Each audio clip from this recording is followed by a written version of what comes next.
I'm Shannon Martin. Tonight, love it or hate it, a heat wave stretches across southern Ontario. I'm gonna bring my floaty on the water. The hot heat prompting warnings across the region.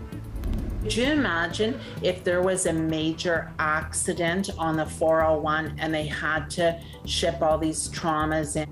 Staffing shortages continue to plague Ontario hospitals. We'll have a live update. Thank you. A weekend of festivals will bring you all the sights, sounds, and all the food too. This is CBC Saturday News.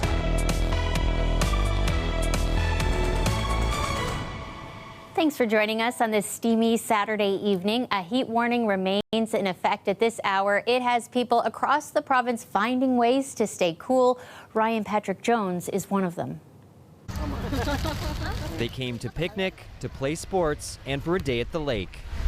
People flocked to this popular beach area in Toronto Saturday as the city saw its 5th straight day under a heat warning. Some sought the cool of the shade, others soaked up the sun on the shoreline. It's hot. We haven't had any rain, so we brought the kids out, get some sun, get some breeze, and go in the cool water. We got to enjoy it while, it's nice and hot because just before snow comes, right? While the beachgoers were enjoying themselves, not everyone experiences extreme heat the same. Toronto's Jane and Finch neighborhood is what's known as a heat island, where concrete structures that reflect and trap heat and a lack of green space can produce higher than average temperatures. Still, residents find ways to cool down. That's why I came out in the morning, so that I could be in my air condition during the daytime. I have family that lives in the building, so they usually cool up in this mall over here. It's not just Toronto that's sweltering this weekend. Heat warnings are also in effect for all of Nova Scotia and PEI and for parts of New Brunswick and Newfoundland and Labrador. The Montreal area is also seeing temperatures in the 30s, as are southern and southwestern Ontario. Experts continue to warn that extreme heat waves like this are becoming more common as climate change worsens. Even if tomorrow we stopped emitting carbon, this is the climate that we would have. We're talking about, net zero emissions sometime in the next 20 years. And so we've got 20 more years of heating, and the extremes will be just even more extreme. In British Columbia, where a heat dome last year brought record-breaking temperatures, the Public Safety Ministry warned earlier this week that heat warnings are possible in some areas this weekend and into next week. This family physician says this heat wave is worrying because it comes at a time of multiple compounding crises. We have the ongoing COVID-19 pandemic, which is not over. We have the climate emergency, which we are in, and which is only getting worse. And then we have healthcare staffing shortages, which is compounding the issue. But back at the beach in Toronto, climate change wasn't necessarily top of mind. Mainly, I'm gonna bring my floaty on the water. Probably gonna go in the water for a bit, and then maybe tan. Ryan Patrick Jones, CBC News, Toronto. Well, let's bring in Sophia Kambalia now to talk about the forecast. I know you've been tracking the heat warnings. Hey, Sophia. Yeah, we were right. It wasn't the kind of week you want to be outside with an ice cream cone. It would melt. Let's talk about the temperatures now for a minute. The 5th day in the row that we've been seeing temperatures above 30, currently at 33 right now. It's also multiple days of heat warnings, as you heard there, multiple days where we've been talking about checking on those most susceptible and keeping your homes ventilated and cooled. Why is this happening? You're wondering right now. We are on the northern fringe of a major heat ridge south of the border. This big ridge of high pressure is bringing core temperatures of about 45, 43, and 42 over this past week stateside. Now, this ridge has really shifted towards the east over this past week, which is why we have seen the crescendo north and east of that with temperatures that go between 34, 33, and 32 over the past few days. Sunday will be more of the same, core temperatures approaching 30. That feels like value with that really sticky air feeling like 40 across the board. And of course, that crescendo with that pot about to boil over on the stove also comes with the risk of severe thunderstorms. The energy, the volatile energy is certainly there. We're seeing currently some big beefy storms near Bancroft and between Ottawa. There will be 2 rounds of storms tomorrow as well. We will detail all of that in the long range. Shannon. Okay, thanks, Sophia. We'll see you soon. Welcome. We've heard a lot lately about hospitals struggling with staffing shortages, some even forced to shut doors early. We're learning tonight one Toronto hospital almost had to make that difficult call. Meg Roberts joins us live. Meg, what have you been able to learn? Well, the emergency department here at Toronto Western Hospital is open tonight, but as of yesterday, there were questions and concerns about whether it would be open this weekend. A memo went out to staff saying that the emergency department would have to, that the emergency department would not be able to operate safely this weekend if they weren't able to find staff to cover those shifts. And the hospital was asking staff to immediately contact if they could fill those. Now, the Ontario Nursing Association saying today that closing down a major emergency department like Toronto Western could have serious implications for those needing care. It says the government has to stop expecting healthcare employees to come in, because when they no longer respond to those shifts due to things like burnout, it could be catastrophic for the healthcare system. Catherine Hoy says it's a matter of time before there are deaths associated with lack of staffing and proper care. Could you imagine if there was a major accident on the 401 and they had to ship all these traumas in, what that would do when they don't have the proper caregivers? I just think they were really lucky today. I honestly do. The University Health Network said it was able to cover shifts for this weekend. It asked other units across the organization to take patients from Toronto Western Emergency Department as quickly as possible, which eased some pressure. The hospital also asked student physicians to take on some of those nursing shifts. The UHN then tonight.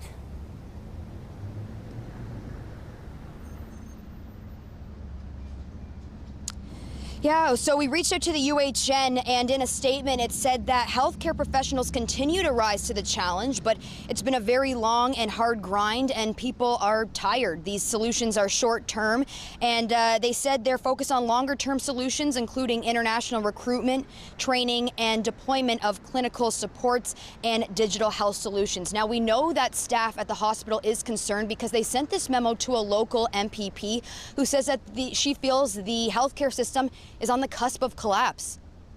And it's about a government that has failed to take this as seriously and as urgently as they need to. And I'd like to see the new Minister of Health come forward with some solutions and actually roll up her sleeves and get the work done.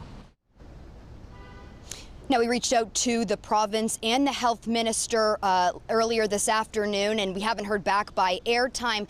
But Thursday, the Ministry of Health said that, they've launched the largest healthcare recruiting and training initiative in the province's history, and that they are spending millions of dollars to fix this problem. Shannon. Thanks so much, Meg. She's reporting for us live tonight in downtown Toronto. Well, it may be the middle of summer, but back to school is top of mind. Bargaining got underway this week between the province and 5 unions representing more than 200,000 education workers. Clara Pasica has more. It may be summer vacation for these kids, but the union that represents tens of thousands of Ontario education workers is working hard to hammer out a deal. Our fight is to ensure that we have the proper level of services, and that's going to take ensuring that these people are also paid properly. Walton says the average income of support workers like custodians to education assistants is just $39,000. This government needs to make a commitment that they will properly pay education workers so that they are no longer on the brink of poverty, and they need to fund it so that parents aren't, when parents send their kids to school, they know that the services that their child will need will be there. September is right around the corner, and the collective agreements expire at the end of August. Education Minister Stephen Lecce told CBC in a statement, "We are focused on landing a deal that keeps students in class without any disruptions." But critics say, given the recent rocky history between this government and this sector, that may not happen. Well, of course, last time, 4 years ago, we were heading into negotiation less than that. Workers in this province ended up on picket lines, and parents and students stood alongside of them. And that is definitely not where we're hoping, and I know nobody is hoping that this heads. But we've seen in education in this government some of the deepest cuts actually in spending. So I'm really concerned that this round of negotiations may end up in the same spot. This Oakville parent has a child in the Halton Catholic District School Board. Yeah, so we know for a fact that our board has lost several EAs at the end of the school year. We know that budget cuts have forced schools to cut those supports, and we know that the enrollment is increasing in our board. So how we're expected to get the same level of support with more students and fewer staff is frankly a mystery. McComb says while a strike would be a nightmare for his family, we hope that the value in the education system is recognized. The teachers are doing phenomenal jobs. All of the other education workers, library techs and EAs and ECEs, they've all been through the ringer through the pandemic, and we hope that they are compensated in a way that's fair. both sides have agreed to open bargaining, meaning we'll be able to tell you what proposals each side has on the table along the way. Clara Pasica, CBC News, Toronto. Meantime, workers at 6 Ontario casinos will not be going on strike today, and talks continue for 2 other casinos. Those are in Pickering and Ajax. Workers there are on strike until a deal is reached. Key issues are wages, benefits, and pensions. Ratification votes on the tentative agreements between the other casinos and the Great Canadian Gaming Corporation are expected this week. In other news tonight, police remain on scene of a triple shooting in Vaughan at this hour that killed 2 people. Here's what we know so far. York Regional Police say someone opened fire inside a nightclub around 3:30 this morning near Highway 7 and Keele Street. 2 young men, a 25-year-old and 22-year-old, were shot and killed. A young woman, 20 years old, was also hit by bullets. Officers say she's now recovering in hospital with serious injuries. The suspect or suspects took off before police arrived. Meantime, family and friends gathered to remember a young man who was shot at a nightclub last weekend. Pardeep Brar was one of 2 people shot inside a King Street West club last Sunday. In Brampton today, a funeral service for the 26-year-old. He is Toronto's 39th homicide victim of the year. Police continue to investigate. So far, there's been no arrests. We are just hours away now from the start of the Pope's historic visit to Canada. It's being seen as a critical step in acknowledging the role of the Catholic Church in the residential school system. Pope Francis will meet with survivors and Indigenous leaders across the country, beginning in Edmonton. That's where we find our Olivia Stefanovic. Just 4 months ago, Pope Francis made a commitment to Indigenous peoples gathered at the Vatican to visit them on their land. Many people didn't think this trip would happen because Pope Francis recently canceled visits to Lebanon and Africa, citing health concerns. But sure enough, Pope Francis is expected to land in Alberta on Sunday, where he will visit the site of a former Roman Catholic-run residential school and apologize. The more that the Holy Father became aware of the needs of the Indigenous peoples, the more that he'd heard their stories and so on, the more convinced he was that he wanted to come to Canada, and he wanted this to be sooner rather than later. So he said, make this happen. Papal visits usually take at least 1 year to prepare, but organizers in Canada only had about 4 months. So there's been lots of controversy about all of this feeling like a scramble, and controversy also about how much this will all cost to taxpayers and Indigenous communities. But the chief of one of the 4 First Nations that make up Maskwacis, just south of here, where Pope Francis will visit on Monday and offer his statement to Indigenous peoples, says that you can't put a price on what this trip will mean to survivors. If I can heal one elder, they're going to go home and they're going to teach their kids that their voice matters, that their life matters.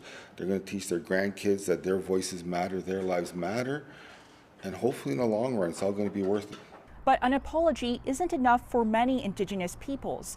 They're calling on the Pope to rescind the doctrine of discovery, based on papal bulls that justify the seizure of Indigenous lands by colonial powers.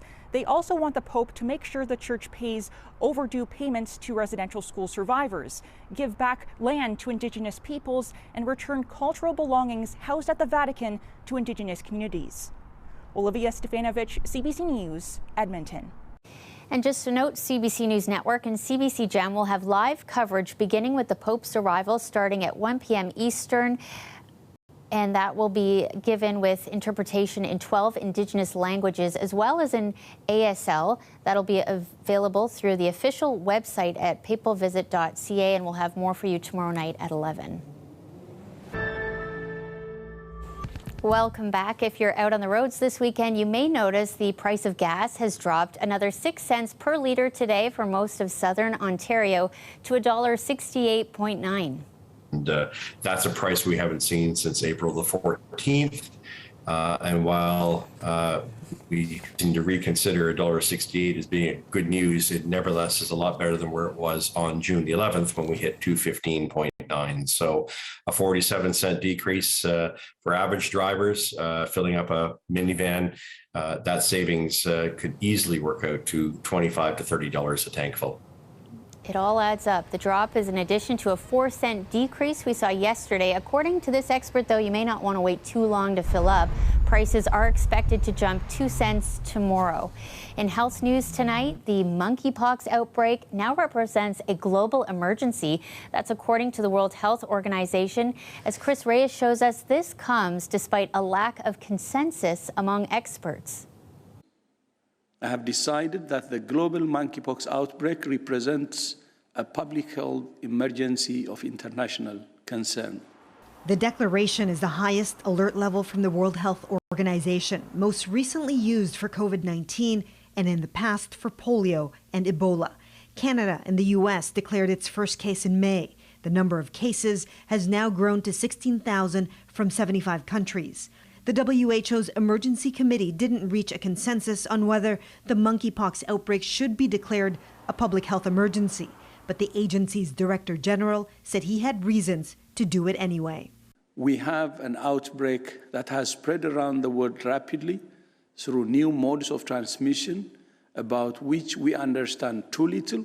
Public health officials at the WHO said the risk of monkeypox is moderate globally, except in the European region, where the risk is high. The risk of monkeypox. Dr. Tedros also qualified that the spread is concentrated in men who have sex with men, especially those with multiple sexual partners. I'm also calling on civil society organizations, including those with experience in working with people living with HIV, to work with us on fighting stigma and discrimination. In Canada, public health experts are applauding the WHO. This is going to help with coordination, with streamlining data, with data sharing, hopefully with allocation of resources to ensure that places are much more able to get this epidemic, and we might even call it a pandemic, under better control. The WHO issued a long list of recommendations to contain the outbreak, including intensifying efforts to monitor transmission and spread. In the U.S., lineups at clinics in recent weeks reflect the growing frustration in the lack of testing and shots. The WHO says ongoing discussions are taking place to better strategize supply and distribution of vaccines now that a public health emergency has been declared. Chris Reyes, CBC News, New York. White House officials say Joe Biden is getting better. The U.S. president tested positive for COVID earlier this week. Biden's doctor says he still has a sore throat, cough, and body aches, but those symptoms are improving. He also says Biden's oxygen saturation is excellent and that he's experiencing no shortness of breath.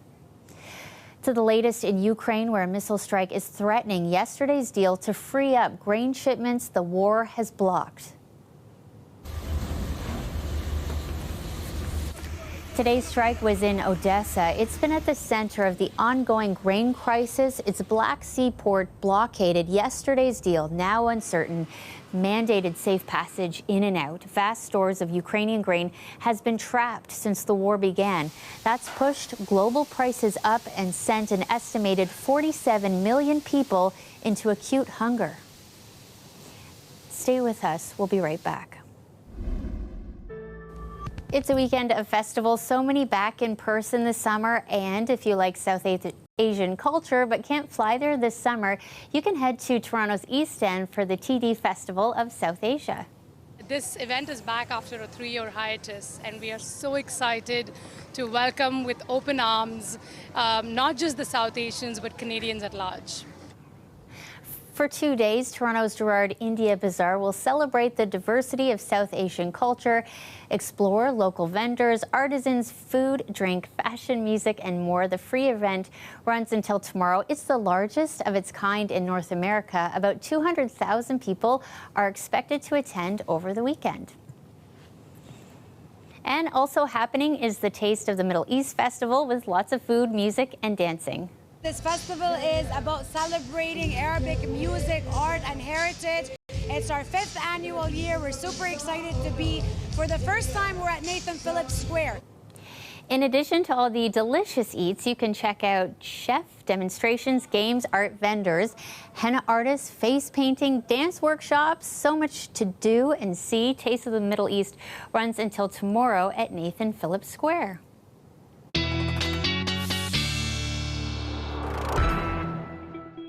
And here's a look from around Toronto today. People finding ways to beat the heat down by the water, getting in a game of beach volleyball, just taking a stroll on the boardwalk. Looks amazing, doesn't it, Sophia? It looks wonderful. That's the way to do it. Tomorrow, though, Shannon, won't be the kind of day where you could have 6 hours of dry, straight heat to be at the beach. We're expecting some pretty strong storms for tomorrow. Let's look at this again, though. I think it's really telling of where we are right now. 85 million Americans, as we mentioned, currently under heat warnings or heat advisories, and we are on the northern fringe of this. We're not getting core temperatures of 45 or 43, but we're getting a taste of our own extreme heat, which is why we've only had 3 below normal days over this past few weeks. And of course, that crescendo I talked about of heat, 33, 34 degrees. We are also seeing this boiling point, right? The severe storms, that storm energy is there with all that heat and humidity. We just had some severe thunderstorm warnings drop in the past half an hour or so, but we saw some really big, beefy storms move through Ottawa, Bancroft to Ottawa over the past couple hours. That risk is there really for the next few hours. Into the overnight period, we could see some pretty strong but short-lived storms move through the GTA, and then a few rounds of these storms will come on Sunday. So it's not the kind of day to cancel all your plans, but you want to be able to have the option to duck and run quickly if you can. We're also keeping a really close eye on this potent line of storms that could form into the afternoon hours. For those of you into cottage country and into eastern Ontario, could be another round of storms into the evening and overnight hours as well. They will be severe when it comes to heavy downpours and the potential for localized flooding as well. But this cold front really wrings out the atmosphere, and we've got lower humidity, back to normal feels like for Monday and really for the entirety of the next 7-day long-range forecast, Shannon. So that'll be a nice breath of literal fresh air. Needs the rain. The garden needs the rain, so it's all good. It really does. We've only seen about 35% of the normal rain this month. Yes, okay. Well, tonight was the night to have your ice cream. I don't know if you saw it, people, but she was eating ice cream live last weekend. It was epic. That's our show for tonight. We're taking you back to Nathan Phillips Square, where the Taste of the Middle East is underway. Our friend Dahlia Ashry is there all weekend. If you stop by, make sure to say hi.